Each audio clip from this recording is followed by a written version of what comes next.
Alright class, today's lesson is an explicit show for adults. Content warnings can be found in the episode description. There will be a pop quiz. Just kidding. Or am I? Previously on Caffeine and Caverns. The Pillar Drop has been home to several civilizations over the years. The most recent, at the top, was a civilization known for large buildings on either side of the canyon. If y'all packed your packs right, like they taught us in class, you should have some rope. That's a 3. So you get down to the end of the rope, you attempt to swing and lose your grip. That's a nat 20. Oh my Fuck! There's little chests emblazoned with lore hold. Is there a lock on it? There is, the lock is intact. You smash it with the crowbar and the lock falls off. Eldric raises the crowbar in victory. Crowbar! And then proceeds to open the chest. Suddenly, you hear a deep, heavy breath. Oh my god, I'm killing myself. You stretch out your fingers and these bursts of elemental energy shoot forth from them and blast into the Basilisk.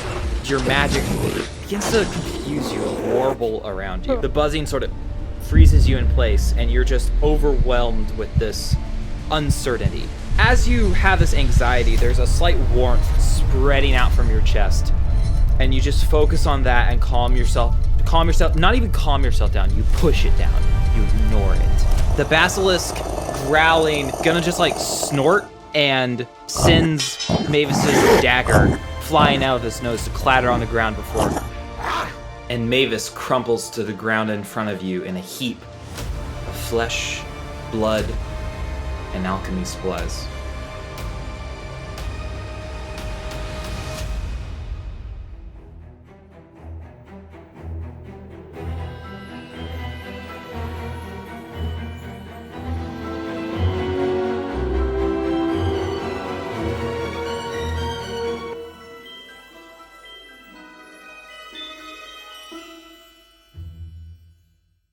Eldric, that is your turn.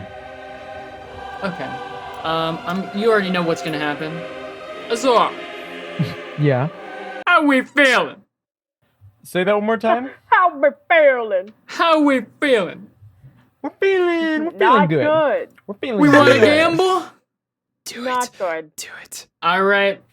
Spend I that shit! I can't even use it because I'm gonna use magic missile. You don't need it. There's nothing you can do with advantage on that. No.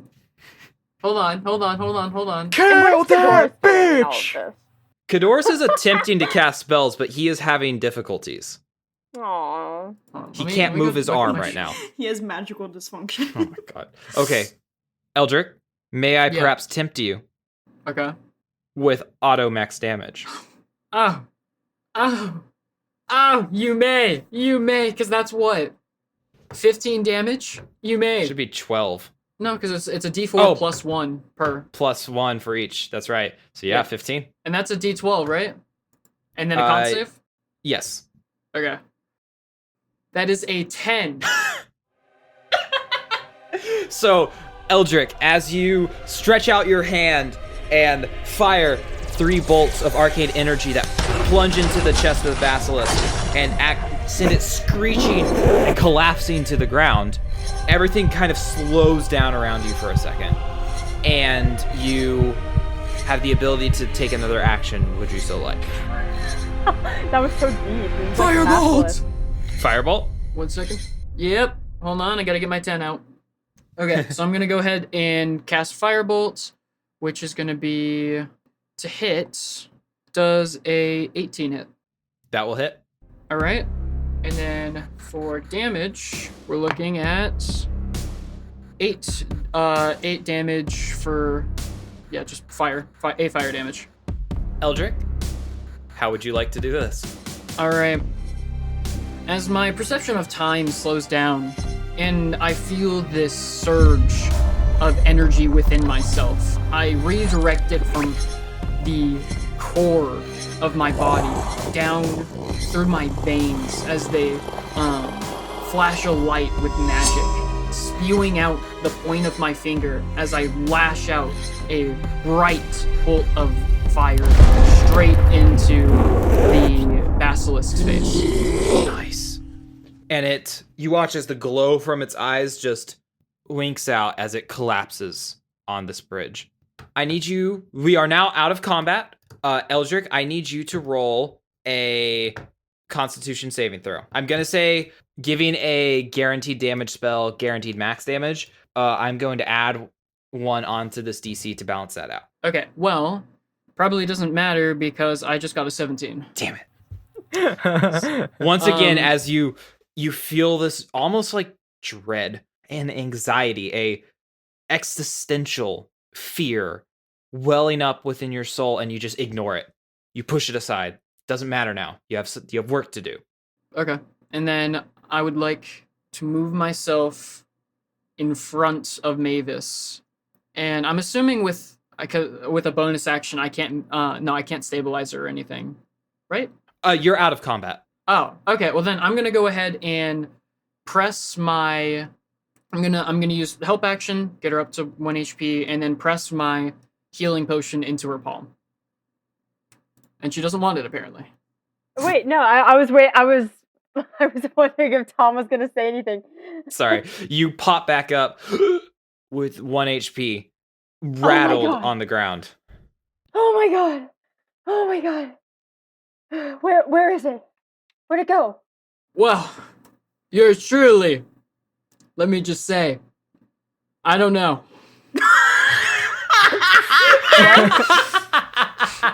I'll be honest. I can't see too well right now, and I think I feel like I'm burning up inside. Help! What? And I very dramatically fall to my knees, and then pretend to fall unconscious, and then you see me quickly open my eye to see if y'all are looking at me, and then close it again. Eldric! Oh my gosh, what did he do? What is going on? Ugh, it hurts. Mavis, are you okay? My spleen! Where's the basilisk? Let me help you up, Mavis. Mavis And takes Lucie it, but extends she's a looking around, horrified. Did we lose it? Where did the basilisk end up again? It is just collapsed on the ground right in front of you. Oh my god. I'm going to kick it in the jaw. My god. And then examine its eyeball. It's Can I put my balls in your jaw? Lucie, oh my god. What? Shut the fuck up. Lucie, while Azar is kicking it, she goes, I'm not your fucking mom. may I? Alright, she goes and kicks Azar in the ass, and then kicks the basilisk a few Also in the times, too. You Also walk in around the ass. basilisk, kick it in the ass a couple times. Ew, don't make that face. The eyes are large. They're about the size of about the size of a softball. Bigger than that, Jess. Yeah. And they're just cold, lifeless Softballs eyes. They're aren't not that stone or big. anything. Huh? I'm How gonna big are softballs? Pretty damn big. bigger than baseball. I know about hardballs, but not softballs. The jokes write Jess. themselves, ladies and gentlemen. I fucking hate you. Can I put my balls in your jaw? I'm gonna try my best to remove the eye from the socket. Go ahead and roll medicine. Oh god. I'm not a doctor. Lucie. Gee, if hands only her you had one crowbar with to you. her. I don't need it. Thank you. Lucie just puts it back in her pocket. Oh, 18. You successfully pop out one of the eyes. It's gooey and you got a little bit more than you think you need rather than less. So there's a little bit of flesh and the cord on the back. The But cord. That's It's good. intact. I don't fucking remember what it's called, okay? Optical The nerve. optic nerve. Yeah. Anyways, Tom, can I go up to the basilisk and attempt to skin it, and then take some meat from it as well? Oh god, are you and- gonna cook for us again? Yes. The You are a basilisk. freak. This is the things I do know how to cook. I'm sorry. This, Have you Namara cooked the didn't really. basilisk before?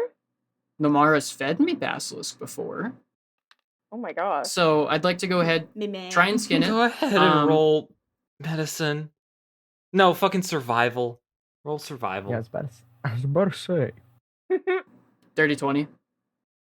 Oh my god. Yeah, you get a decent chunk of basilisk meat. Do I get its skin? Or its scales. I would like its skin. No, this is a a very armored lizard. You don't particularly get much from it. Not without a lot more time. How long do we have till daylight? Like a couple hours at most. Ryan, I'm not giving you scale mail. I'm not giving you the ability to make scale mail. Okay. Yes, I fucking know. Then I'll just knock Can I out a get, like- tooth for like a necklace. Yeah, sure. Thank you. Do we have both eyes? I got one. You can take the other. Okay, we need. I'm gonna go get the other. Okay. Okay, then I'm Go gonna keep ahead this and one. roll medicine, Avery. Okay, that is a 14. All right. You surgically manage to cut out the eye. Again, you're same as Azar, erring on the side of getting more rather than less of like the flesh and eyelids and just whatever. Just make sure you get everything you need and you pull it out. Yay! And you all now have 2 basilisk eyes at your disposal. Let's go. That was so easy. No, it wasn't. Makes me traumatized. Didn't literally all of us almost die except for Azar? Yup. I'm good. I'm actually very traumatized. Avery. Uh-huh. I need you to roll a d12 for me. What? Oh no. Do I have anything to add to it, or is it literally just a D12 by itself? No, this is just a luck roll to figure out a time thing. Okay. That is a. Okay. Now I need you to roll a Constitution saving throw. Okay. Or sorry, a Wisdom saving throw. Okay. That is. Wait, what are those numbers? I'm sorry. I'm like, it's so late. Okay, that's a 14. All right. Mavis, you are Yeah. breathing hard. You're beginning to Yeah. hyperventilate and your heart is pounding. Everybody else, you see Mavis sort of staring and beginning to sort of crumple down to the ground and hold her head in her hands. Avery, what is Mavis doing? Well, I mean, she's kind of hunched into herself. Her eyes are teary because, I mean, clearly you can tell she's very shaken up after almost dying. Okay. Does anyone want to help her? Oh, I thought you were gonna continue. Yeah, I guess also thought that. Yeah, I guess Eldric kind of turns around and walks over to Mavis. Mavis, did you take your health potion I gave you? No. Eldric kind of kneels down in front of her and, like, gently reaches his hand underneath her and grasps the health potion, using his other arm to kind of pull her out of her tucked ball, and slowly, with one hand, pops open the cork and puts it up to her lips. Mavis hesitantly takes a sip, but she kind of looks at Eldric perplexed because she's like, what are you doing? This is oddly intimate and I don't like it. Drink the health potion. Okay, she drinks the health potion. All right. You can regain 7 HP, Mavis, as this very sweet, very rich liquid runs down your throat. Thank God. And anyways, Eldric goes ahead and steps back and then reaches down with a hand to pull you back up. And Mavis takes it. She kind of stumbles as she gets to her feet, still looking to the ground. We're not done here, little alchemist. Ew. We've got to keep going. Ew, what the hell? What? She's What a is small this? alchemist! I feel violated. You should feel violated. What I done here, little alchemist? I mean, we're... Okay. It's not like I'm calling her, like, bedroom names or some shit here. Yeah, little alchemist. Hey, kitten. Okay. And Mavis, you begin to feel these cramps in your hands and fingers begin to subside as you breathe in deeply and start calming yourself down. Can I hit her with Shocking Grasp now? What? Oh my god! I feel like it'd be the best way to get her back. Oh my god. I'm okay. I'm okay, guys. Oh, okay. Then let's get going. Okay. And then I look over at Kadoris. Is Kadoris alive? He is. He's just staring and He's just still wincing. trying And to cast spells. yeah, he's kind of just looking down at the ground. I walk over to him, pat him on the back, and I'm like, "We'll touch tips next time," and start walking towards the nearest tips? entrance exit. Yeah. Touch tips? Okay. What? Yeah. Did none of y'all pick up on that the entire session? What does that even mean? No, I got it. I blocked Can it I out, though. touch tips? Azar, I mean, if that's some now like, what? powerful thing, I want it. We, well, you guys are gonna help me toss the thing off the side to get rid of the evidence, and then, we leave. Oh! So, yeah, I'd like to, with the help of everybody else, push this thing off the side into the cavern below. Oh my gosh, let's burn it. Yeah, because they won't notice the giant pile of ash. They won't notice all the smoke. I'm not gonna make you roll for that. You're all working together. You can just push it over. Yeah, okay. It lights up the night sky. And, Sorry. so, this kind of probed my mind during the combat encounter, but, how do Lorehold students get down here Oh normally? shit, getting out. There are some teleportation circles in some of the upper areas that lead from some specific areas, like in Kalima Hall, on campus. But like they have to be activated by professors usually. Okay. Then, that's not really gonna help. I assume that we can't go back up the professor's little porthole, right? You could attempt to, if you can find it. Well, I do have the rope of climbing, because if we all grab onto it, I think it can snake up, because its max, like, holding power is like 3,000 pounds. Based off of this, I can command it to snake up and tie around the thing, right? Like the main bridge. Yeah, or the statue. Yeah. Yes, if you head back to where you work, there's also you left the rope Wait. there. Yeah, I just realized that. Okay. Then yeah, let's just go and do that.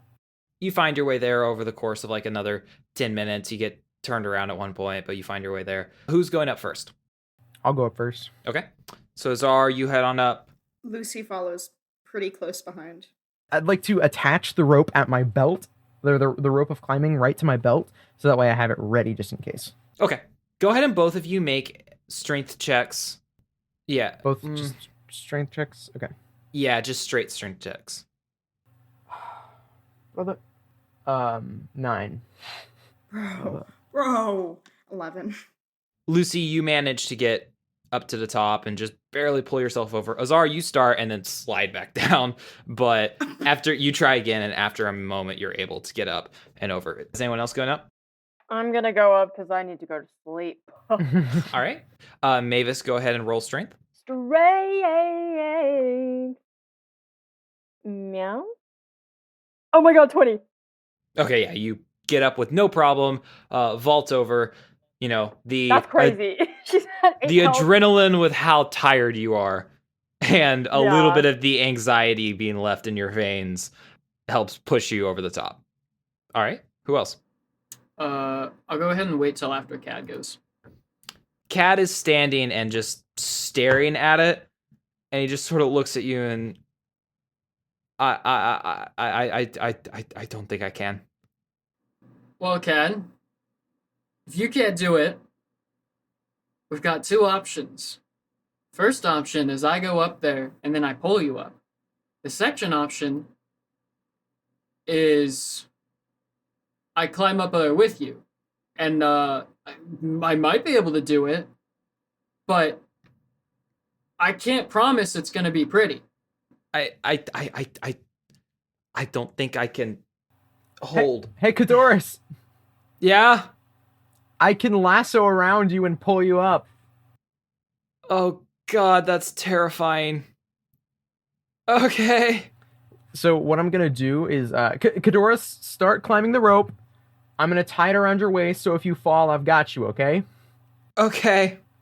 Alright, so I'm gonna have the rope of climbing snake down and tie around Kadoris' waist. All right. Like around his waist. Are you doing anything with like his arm at all, or just the waist? Just the waist. Okay. And then you're just pulling him up. Or I'm gonna have it around his waist, and then I want him to try his best to climb himself. Isn't his arm broken? As you hook Wait, it around, I didn't realize his arm was broken. Sorry, He grabs the rope with his left arm, and his right is just sort of dangling. The entire arm is dangling. He's not moving Riley, at what all. do we do? And he like pulls, and then and he strains and like reaches with his right as much as he can, but he's not getting very far. okay. Azar, if you want, I could try and pull him up. I can. Eldric, it's my shoulder. I picked up on that, Cad. I don't. Don't you got some magic healing bullshit down there?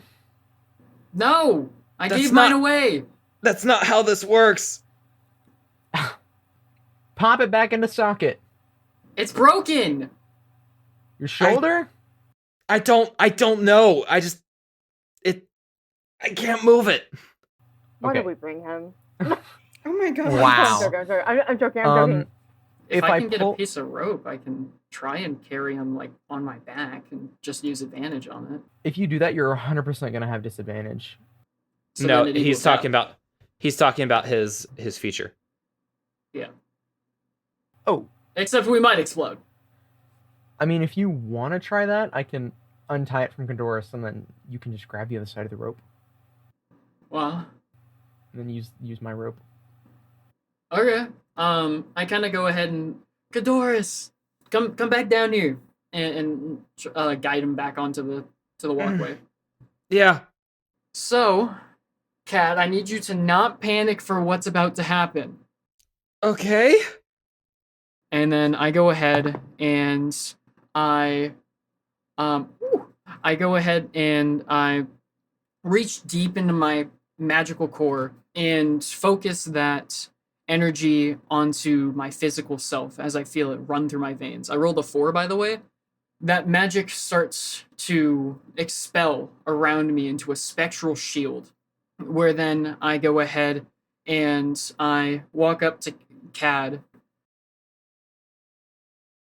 put him like hanging around with his left arm around my shoulder, tie our waists together, and then Ooh. is this going to be a strength check? Yes, this is gonna be a strength check. Do I get advantage or did I just disable disadvantage? I'm gonna say you just disabled disadvantage. Okay. However, is Azar doing anything to help up at the top? No, because he's got my No. rope, Yeah. so Okay. I can't do anything. And we don't have inspiration, right? I haven't given out any because I keep forgetting. Let's hope this goes well. That's a nat 20.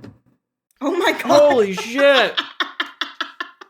Oh my god. Eldric, so you have this feeling of brotherly love. Your bestie, your ride or die best friend needs you. And you're gonna be a fucking man and do this shit. You have this like strength well up in you as you, one arm after another, pull yourself and Cadoris up and collapse onto the ground above you with this shield around you. I need you to make a Constitution saving throw. Oh god. Jesus Christ. That is a 21. Jesus. God fucking damn it. This... Brother, what? Fuck. Once again, this ancient anxiety wells up inside you and you ignore it. It's getting worse, but you just push it aside. Now's not the time. And you are all now, slightest breaking of dawn on the horizon on the bridge to Lorehold campus with two Walk away into the sunset. basilisk eyes in your possession. Well, thank you, Azar. And I pass back the rope after untying us, and I keep Cadoris supported on my shoulder. Where to next? Home. The forest? Not the dorm. Oh. Hey guys, this is Jess Harley here. I play Lucie Elorian in this podcast that I have the amazing opportunity to be able to record with my best friends. If you want to know how to support us, well, you're doing so right now. By listening to this and following us on our different platforms, you are helping us to reach a wider audience.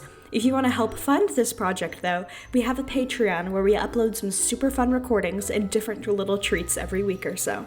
For as little as $2 a month, you can join our Patreon-only Discord server and chat with our cast and so much more. If you're interested, we're on Patreon as Caffeine and Caverns.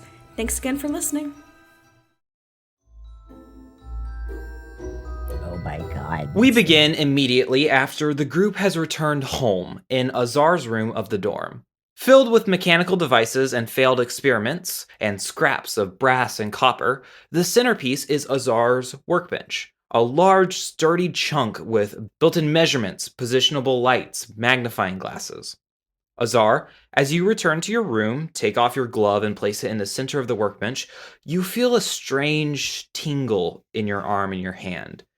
The light-up screen on the LCD screen on the glove is off, as it usually is when you are using it in the field, but you can see some slight sparks and hear a faint hum that you don't normally hear. I'm gonna kind of sit down on my bench and kind of lean into it. You hear just this faint whirring from the wiring and the components within, just a... You hear that faint arcane buzz from your glove. I'm gonna try and poke and prod at it and just see if I can kind of investigate the battery of it, see what is different from the last time I looked at it, to see what's making it do this. All right, go ahead and roll investigation with advantage. 13. 13? Okay. You're familiar with this glove and you trace it to the source. You open up the battery pack and you see these 3 glass and brass vials filled with some kind of bubbling acidic liquid that you built to hold charge, to hold electricity, batteries. And they have this odd sheen over the top of them. Unfortunately, to your eyes, magical, sort of orangey glow across them. And the acid within is bubbling a little more violently than usual. I'm gonna take them out. The glove, the hum disappears. Fuck. Azar is going to put the batteries by and then just kind of run her fingers through her hair, very obviously frustrated. The glove itself is powered off. There's a little switch on the side that activates your special project. You usually keep it off and you fiddle with it a little bit. It doesn't do anything. Nothing on the glove does anything at the moment. Okay. So, did you say I already did put the battery back in, or I have not yet? Oh, I thought you said you put them to the side. Yeah, okay. All right. Just making sure. I'm going to place them back in and then flip on that switch. All right. You put the batteries back into it and tighten the screws that hold the casing together. And you look at the little on switch. Your glove is on. Some of its abilities and motorized stuff is capable, but this switch is for a special feature of this glove that you have been working hard and has not been working out just yet.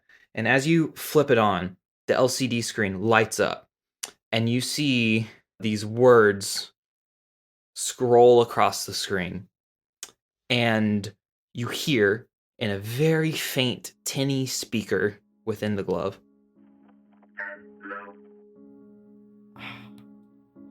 Azara's a little taken aback. She is currently battling the excitement of something working and the frustration of it being arcane. She's gonna kind of clear her throat. Hello. Welcome. Hello. Oh, okay. Well, you are going to help me with whatever I need. I plan to use you as a sort of database. So I will attempt to store any information or anything I need, and I expect you to keep the memory of it. Granted, I give you enough resources to do so. Do you think you'll be able to do that for me? I do not know what database means. Just means you hold a lot of things. I can hold things. Good. Is there anything I can do to get you more up to speed, for you to help me with this task any more than... Is there anything else you might need? Where am I? Well, you're in Strixhaven. Strixhaven? Yeah, the School of Magic. Magic? I know. You know? I know magic. How come? I do not know. Are you conscious? I do not know. What does that mean? Do you think? I think so. It's a bit of an oxymoron. I do not know what that means. I'll get you a book or something. Charge level 15%. 15%. 10%. I'm 5%. going to put you to sleep. I'll see you later. I'm just gonna turn it off. Your glove, the light on it deactivates, and you see a little bitty meter on the side of it that shows the battery power. Reads 5%. And it's just holding there. The arcane buzz has subsided. Whatever power is left in the glove is your batteries. You don't see the arcane sheen on it anymore. All right, I'm going to I'm just gonna pick up the glove and kind of turn it over in my hands. I've realized that I've never described the glove before and what it looks like. So if you don't mind, I'm gonna do that really quick. So Azar picks up this glove and kind of turns it over in her hands. It's not, you wouldn't call it a glove. More of a gauntlet. It is more bulky just because of the parts. It is lined and traced with brass, with a leathery inside and some accents on the outside. A lot of it was mainly forged through, her aunt helped her with a lot of it. Mainly a lot of the leatherworking, because that's not exactly an expertise of Azar's to make it look nice, but her aunt said that if she's going to wear it in school, it might as well look nice. So on the bottom of it, towards where the wrist would be, there is the said screen, as well as a nice little circle on the end with a kind of mesh that creates that speaker. Along the top, there are various little bits and pieces, as well as a slight incline near the top of the back of the hand, where a bundle of wire, it's almost like it's a circle, and then there's a incline where it can shoot out, creating almost like a webbing, almost. And there are components and parts of the glove that can be reforged and places to expand, but for right now it is fairly bare bones, despite how intricate it looks. So she's going to pick it up, slide it onto her left hand, and then walk out of her room. All right. It is currently about 5:30 a.m. Everyone else in the house is in their room sleeping. You guys have been back for about a half an hour to an hour, and most people crashed after the night's events. Zara's going to go grab a glass of water. And do we have a window in the dorm? Yes, there's one like at the far end, like kind of where the living room is. There's like a patio at the end. All right, I'm going to go on the patio and just kind of sit and drink my water for a bit.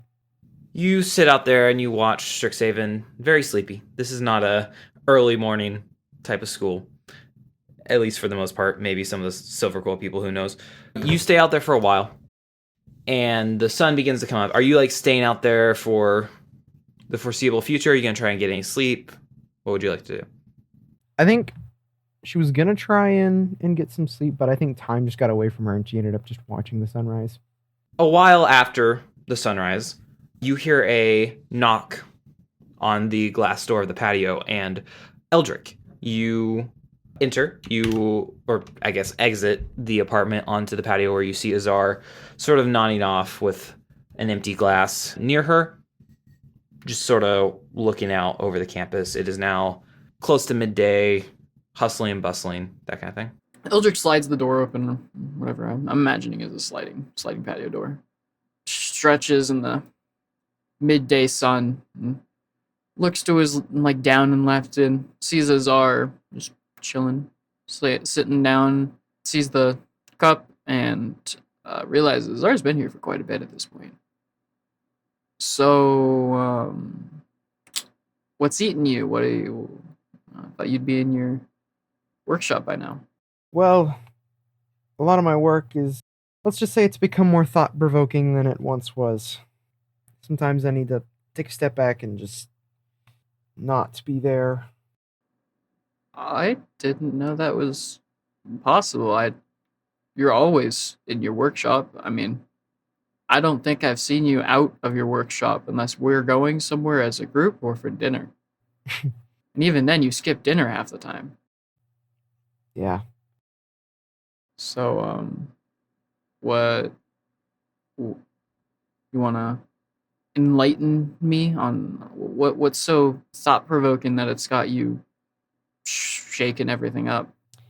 Have you ever been working on something for a long time and then... No. Not even your magic? There's not a single thing. What do you consider a long time? I guess that's relative. I mean, a month can be a long time. It feels like a long time. I mean, does reading count? I'm not really trying. No. It's just squiggly lines and they just hop from page to page. It's not worth it. Well, Is Eldric everything dyslexic? Everything Oh my that... god! Well, Eldric, everything that I know and I've learned, I've learned from books. I don't need someone else to teach me because, well, they've left something for me to read from. So, in relation to what's going on with you in your workshop? Well, let's say that you decided you really wanted to learn to read and spent every day, every waking moment learning to read, but you couldn't quite get it. And then Lucie comes up and shows you, and you know immediately how to read. It's very frustrating, isn't it? I mean, yes, if you take out the Lucie part. I mean, one thing that you disliked comes up and makes it all happen. Really sucks. So, like, when Mavis takes the last cookie? Sure. I'm not understanding what you mean here. I think you're using some phrases I don't really get. Do you want me to teach you how to read? No, I can't insist on that. I've tried. I don't want to take on your time. I know how much you love your workshop and everything. I couldn't possibly, get in the middle of that. Well, it's destroying my brain, and I could use a bit of a distraction. Might as well be useful. Okay, how do you read? Well, you gotta start off with the base components. Of course, there's the alphabet. Pretty important, learning all of the letters. I know some of them. Okay, what do you know so far? Okay, I know E. I. Yeah, that's the one where it's like the line and the dot. Mm-hmm. The C, because it reminds me of of Mima's smile, and then there's the E. Oh, there's D. Got 6. Okay, how high 7. can you count to? I mean, I've never had to pass like 50, but I have to use it for my spells and stuff like that sometimes. So I know that, but I can't say I'm good at it. I mean, calculus doesn't make any sense to me. Oh, it doesn't make sense to anybody. Oh, okay. You're not supposed to. None of that's supposed to make sense. Don't worry. Okay. So the it's okay that I failed the test the other day. Well, yeah, I don't blame you. Eldric, why are you taking calculus? Because Mavis was. We should see a guidance counselor about changing What's that? Someone who knows a lot more about school than us. Oh, like our teacher. Yeah, it's like a teacher who's meant to just help you if you need to switch things around. Oh. How do we do that? Well, I'm sure they have an office or a place somewhere around here. Okay, we can do that. But last time I tried to go talk about my classes, we didn't get anywhere because they gave me a piece of paper and sent me on my way. And Eldric like reaches into his back pocket. It's this like absolutely mashed piece of paper, barely legible at this point. And on the top it says Eldric Firestride Semester 1 schedule, and then below is listed his current core classes and then his curriculars. So, like playing with fire, fashionably late, and then some other miscellaneous electives. They gave me this, but I mean, I just walked around on the first day of school until the teacher told me I was in the right place. And that was calculus? Well, they haven't kicked me out yet. He hands you the page. There's no calculus on it. Okay, well, Eldric, looks like you've got a class happening soon. So here, I'll take you and show you where that is. I don't have classes today, so, well, not important ones at least. I'll take you and show you where that is. Sound good? Okay, I mean, it's the dancing one, right? I love that class. Yeah, playing with fire. I didn't know it was called that. When is it? I'm gonna look at the paper. It's in about 20 minutes, and it would take about 15 minutes to get to the Prismari campus. Okay, let's go put your... What, do you wear shoes? Does he normally wear shoes? Well, the uniform requires you to, but in the dorm, no. Just dogs out. Okay. And Strixhaven is not super strict on the uniform. It's more of a thing that they give to everyone to make sure every student has a set of clothes that represents their school or college. It's not Eldric would have his super required 24/7 if you do that. He does not. So he thinks he has to wear the shoes? He's wearing the full getup as best as he can. He even has a tie, but it's more of a noose at this point. It doesn't even look like it's tied correctly. He just looped it randomly and called it a day. And threw it over his shoulder. Pretty much, yeah. I like to think it's a very intricate knot that someone taught you in your life, and it's the only knot you know how to tie. Yeah, Grandpa showed me this knot. It's double upper ticker wooker 54 knot-a-roo. And let me tell you, ain't nothing is gonna go ahead and get that puppy out of there. He's saying that through a string vocal cord that's tied around his fucking... No, he's staring off into the middle distance, and this is his grandfather's voice. You just hear it very reverbed out as he's remembering. As he's slowly going blue in the face. So, are y'all heading towards the Playing with Fire classroom? Yeah, pretty much. All right. Get dressed or get ready to leave. More of and make our way out. As you traverse through the colorful, swirling walkways of Prismari towards the Conjurate Hall, you are assaulted by a cacophony of sights and sounds, discordant and disconnected, yet somehow all resolving into a perfect harmony of beauty. Mages practice grand displays of elemental magic through dance and music. Students sculpt pillars of smoke, and painters weave light itself into art. Ahead is the Conjurate Hall, a tall tower of smooth blue and purple stone beneath a glassed-in observation tower towards the top, with 3 spires. Eldric, you and Azar walk through the doors and the main hall towards a small black box theater towards the back, known as the Ether Box.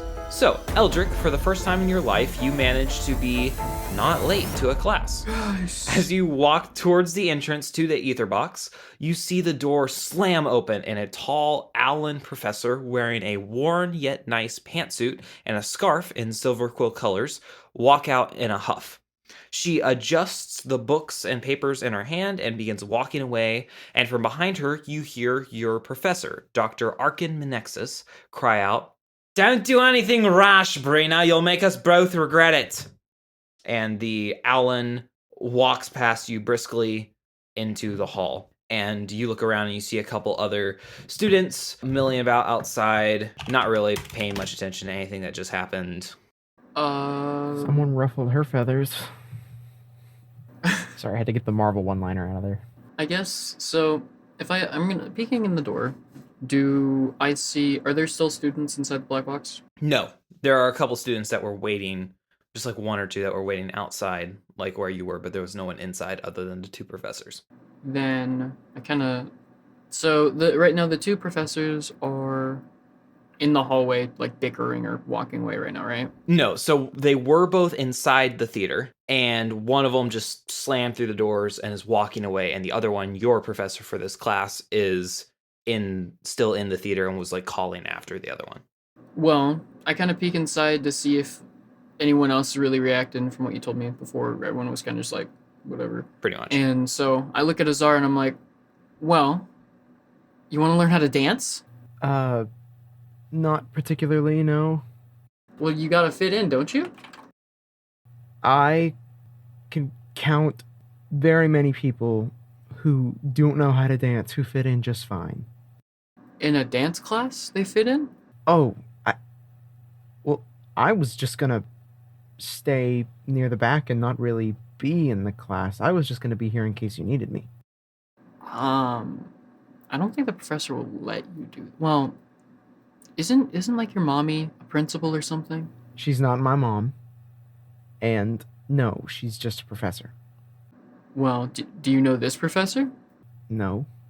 I don't think he's gonna let you not participate. I Eldric, personally think you would be an remember amazing dancer. that there was an ingredient and Eldric that kind of like Mavis needs starts making his way into the room. So for everyone out there who has not been in a black box theater and like a school setting, it's sort of a small room where the theater is the floor in the middle of the room and usually has 3 sides to the audience that sort of surround the stage, some curtains and against the back to provide some entrances, and to the left sort of it would be above the hall, like on top of the hall next to it you can see windows into a tech booth that is just like on the side. So this is just an area with some windows where people can look out and man the lights and sound and all of that kind of thing through there. There's usually an entrance probably on the floor above or from the backstage, that kind of thing. And you remember that this potion of superior healing is in a emergencies only first aid kit in the tech booth. However, you guys don't usually go in there during the class.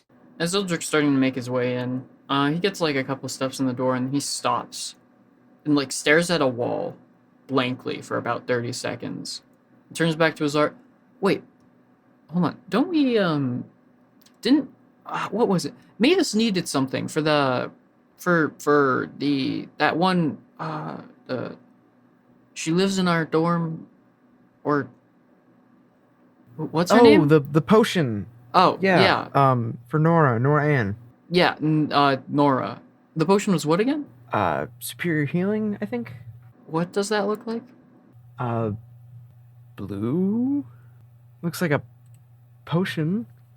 Yeah, it's just a potion of healing. It looks like red with golden flakes. It's just like a larger potion of healing. Are you drinking blue blood?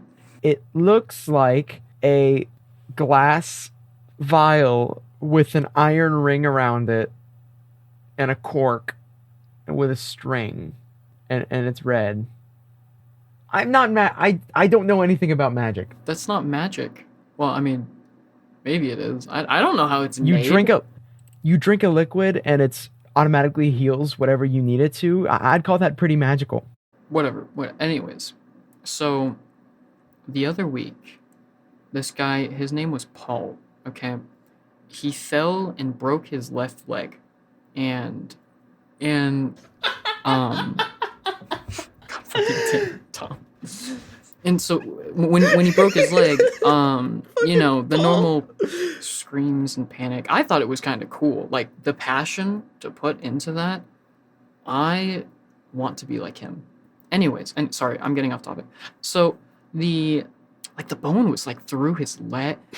So she brought out this potion, and it kind of fit. It was like red with like some gold or something in it, and it was like it was kind of more like it was a bottle, I guess.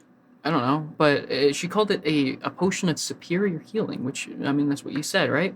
And apparently, if we need more of them, they're in the Eldric points up to the tech booth.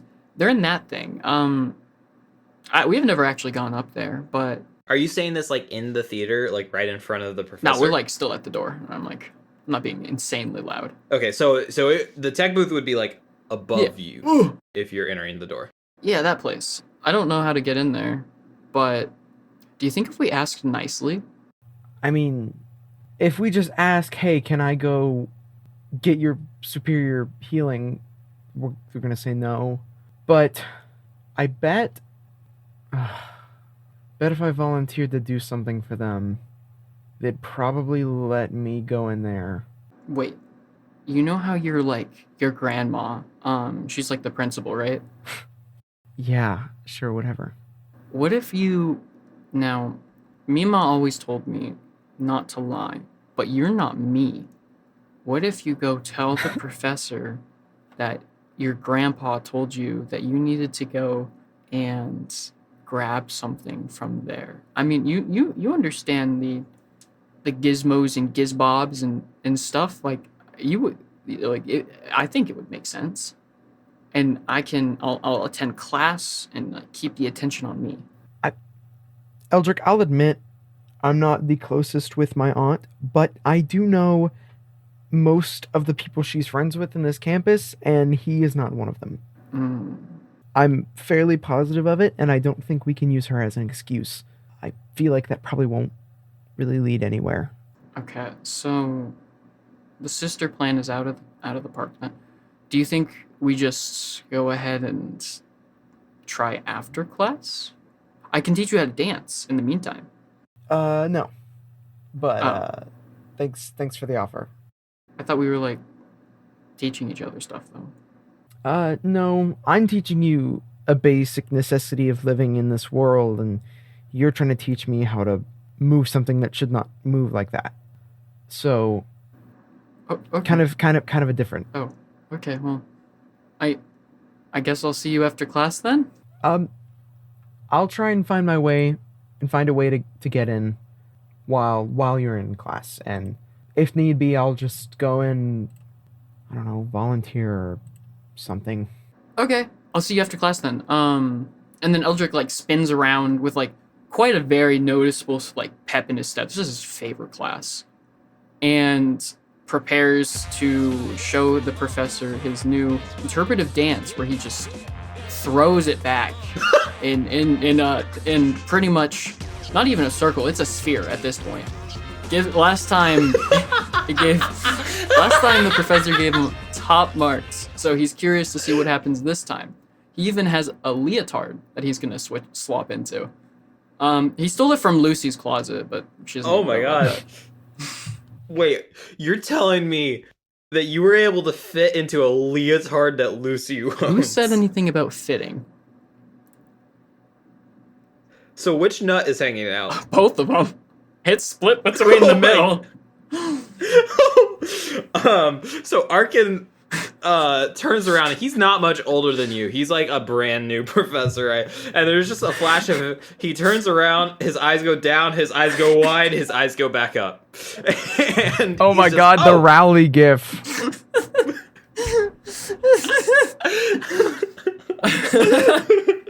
Oh, Mr. Firestride. Okay. Do you have another demonstration for the class like you did last week? I think I have more than a bit of a demonstration. Do you remember? Fuck. I'm just imagining every inhale is just the sax jiggling at this point, and Oh my god. anyways, so Professor, do you remember how you were lecturing about interpretive dance last class? Yes, I do. That's So- not the point. I would. So you said to look into it, and well, I thought there's no better teacher than experience. So I Oh, is that so? observed some of our, older classmates, and I put together a routine based on the activities that they were doing. Do you have a poll? I don't know what they were doing in Mr. specific. Firestride, we are not. Well, I suppose you could. Not today. We have an exercise that we are going to be doing. I suppose if you want to use a pole, feel free. Okay, But awesome. here, he reaches into his pocket, and I need you to roll a d6 for me. Got a 5. All right. Ooh, okay. Today's exercise, and now he's speaking to the entire class, is to create a routine for yourself using at least one magical display to show off an emotion that I will be giving to you randomly. And he hands you a little slip of paper, and we will come back to that. Riley, what is Azar doing as Eldric enters into the class? Azar is going to be kind of standing outside the doors of the black box, kind of examining and looking to see if there's any kind of other door that might possibly lead up to the tech booth. Azar, you get the idea. This is like a higher level, so if you went up the stairs to the next level, you could probably find the tech-only door leading into this room. Sorry, you just said the staircase was in or outside of the black box? So imagine like the black box is just a cube. The tech booth is an additional rectangle added onto it. Essentially, it is a room in a upstairs, like the next level up. If you're on the first floor, the entrance to the tech booth would be on the second floor, so you can get into it. Okay. So are there stairs to the second floor of this building somewhere? Yeah. Okay, and then I'm gonna go up there and All right. check again. You find yourself at a door labeled Ether Box, Tech Booth, Authorized Entry Only. And as you test the handle, it is locked. Okay. Let me check my character sheet. See if I am able to. We all know you're able to. Come on. You've only done it 17 times. Oh my god, I forgot. So I guess I do have these tools. Okay, well then I'm gonna go ahead and I'm gonna look around to see if there's anybody looking. No, pretty much everyone's in class at the second. Okay. Well then, oh fuck, I thought I'd hire. Okay. I'm gonna go ahead and gonna try and pick that lock. All right, Thieves' Tools check. Dexterity plus proficiency if you are proficient. I think it's just +2. Yeah, +2. Okay. Ew. I don't like that Does a sound. 10 make it? That's exactly what you need. Score! Deadass. That's not me fudging. I said it at 10. You pull out... Didn't you establish that these were bobby pins? Yeah, pretty much. You pull out your bobby pins and you stick them in, and you're jiggling around. God, it all sounds like sex. And you open the door and you look into this sort of two adjacent rooms with tables in front of the windows with these big ass just tomes, just huge books about the size of an entire table on their own, sitting one in each adjoining room. And then to the far left, there's another, just a little bitty room with a desk, but not one of those big books. And beside each one is a little, so it's sort of basically a rock attached to a wire that goes over your head to hold it in place. And it has another little wire coming off the one rock to another little bitty rock that has the microphone. Oh my god. It's basically a headset of speaking stones. with okay. It's a stone headset. Oh my god. All right, well, I'm gonna look around to see where this first aid kit is. You look around, you find a chest labeled first aid in the little stage manager's booth. That's the little one to the far left that doesn't have one of the tomes in it. It is also locked. Is there like a gap under the door? What do you mean? Like, is it? Because I know that there's some doors that go all the way to the floor, but is there a gap between the floor and the door? I would say there is. Can I try and get my mechanical hand under it? I'm not that big of a gap. Okay, I figured. Well, you win some, you lose some. Let's pick this bitch. All right, go ahead and give this one another roll. 14. What was that noise? None your Getting business. electrocuted? It was Riley. Riley has a very specific dice tower that takes some stuff to get the dice to come out. I need. No, that was actually Azar playing in character, looking out the window and seeing Eldric's beautiful dance that's going to happen after this cutaway. Yeah. So you walk into the stage manager's booth. Subtle foreshadowing. Horror. You walk into the stage manager's booth. There aren't like doors between the adjacent booths. I think you thought you were picking a door lock. You were picking the lock on the thing, but as you attempt to, it doesn't open. As you are attempting, you're shit, like just trying to figure it out. Behind her, the camera can see past into the the stage where Eldric. How are you portraying through magical dancing the emotion of envy? Ooh. Oh my God. Okay, I know. All right. So here's what happens, right? So I go ahead, so Eldric, he's backstage. He's getting ready for his performance that he has to present to the class, and he's sitting there and he's thinking envy, trying to think of like a specific time he has felt jealous, and the first thing that comes to mind is Lucie and her goddamn money.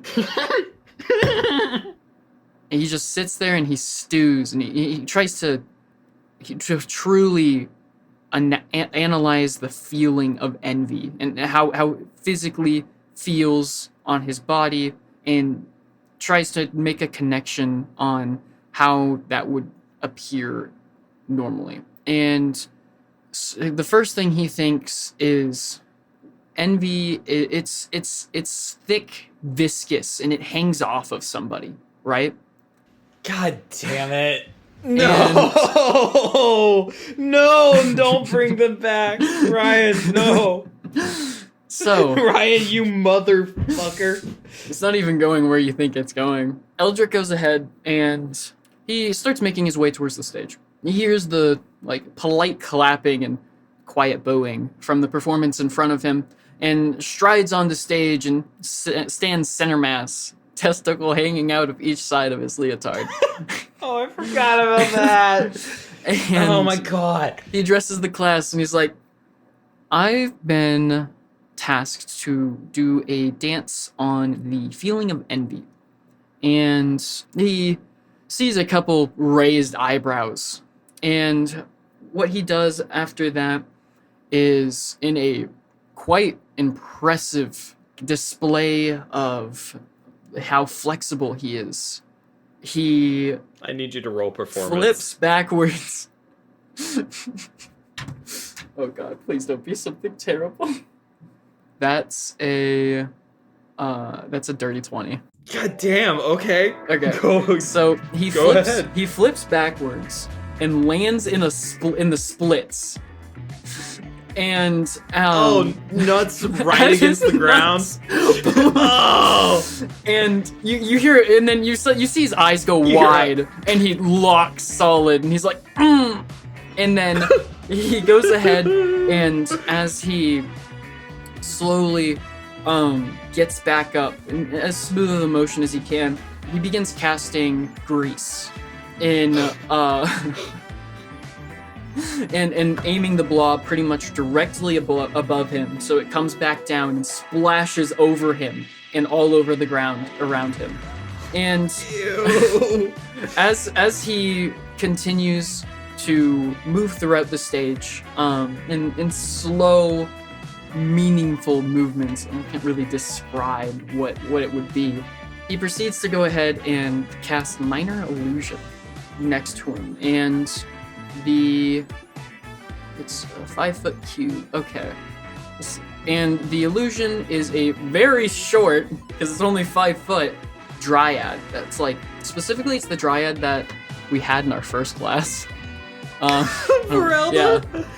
Dr. Lang? Yeah, Dr. Lang, a almost like 1-for-1 illusion of Dr. Lang appears there, and he slowly, as he's dripping this ooze, slowly crumbles to his knees and curls up in front of Lang until he falls to the floor.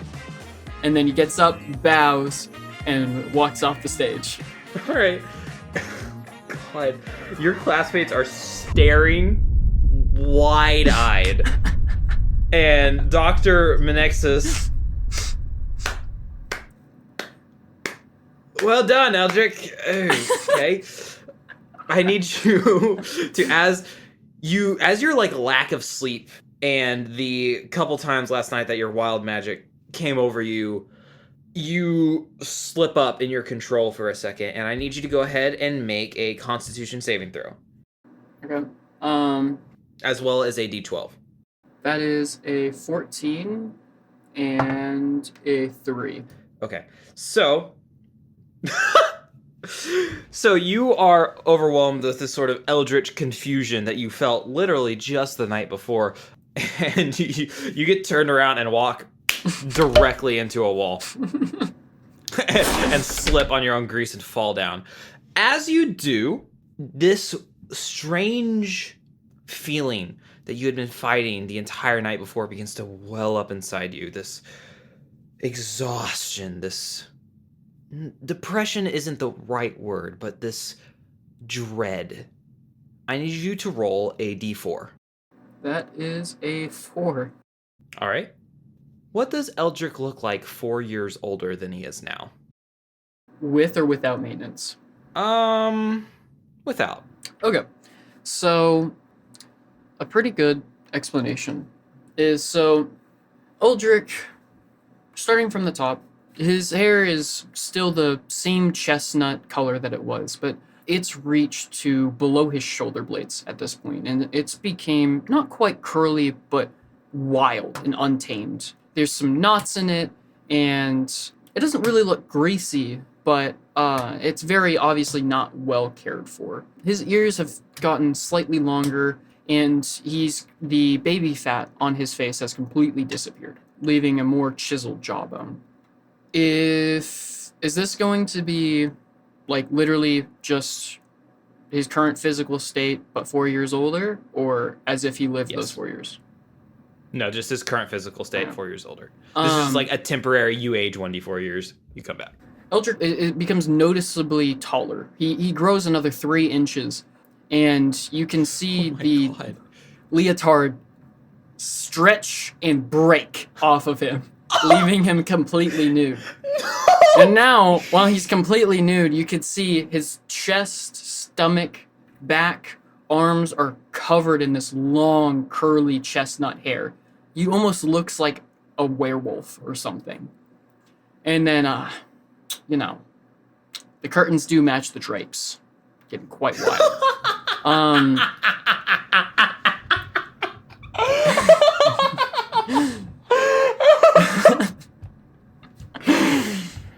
But I would say that's mainly it. You notice some sunspots dancing across his skin, and his nails being noticeably longer.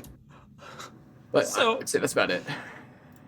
As Eldric swells in size just a little bit and the leotard bursts off, Dr. Menexus gasps and his clapping stops, and there's dead silence as the entire classroom is staring directly at your ass. And then from the back, you hear Paul go, "Oh, fuck yeah, man! and starts clapping, and then the entire class starts laughing and clapping, just like. Am I still confused balls. here? Yes. Chances of me turning around, giving them the push out. One student in the back. Please turn around. I'm gonna.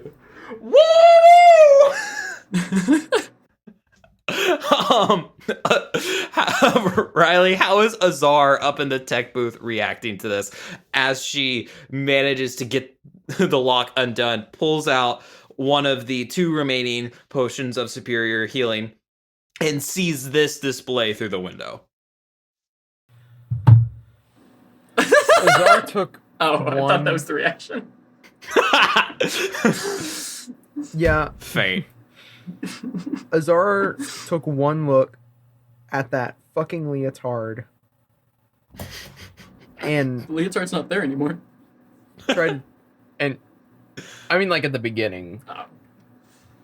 like, took one look at that leotard and then tried to tune out everything else. And it's kind of, like, dissociated until he, like, aged. And then she was very, very confused.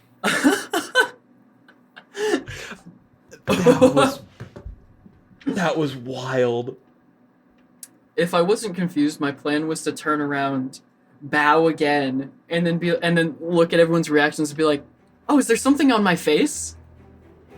And then like end it. Lucie here. I would like to say a few things before you go about your day.